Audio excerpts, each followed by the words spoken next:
Ano kung mamatay ang isang tao without knowing Jesus Christ? Saan kaya siya mapupunta?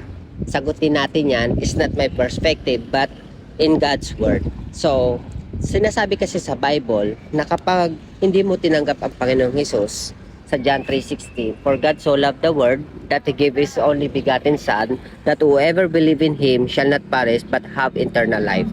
Napakalinaw po ng sinasabi doon na maniwala ka sa Panginoong Hesus, tanggapin mo siya as your Lord and Savior at maniwala ka sa Kanya.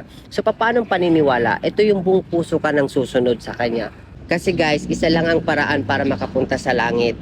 Dahil tayo ay makasalanan at kailangan natin na may magbayad sa ating mga kasalanan. At ang makakapagbayad lang nun, walang iba ang kundi ang Panginoong Hesus. Kaya ngayon na naririnig mo tong video na to, please accept Jesus Christ as your Lord and personal Savior. Kilalanin mo siya habang nabubuhay pa. Kasi once na nawala na tayo dito sa mundong ito, baka yun ang pinaka-worst na regret mo sa habang buhay at kahit na sa kabilang mundo.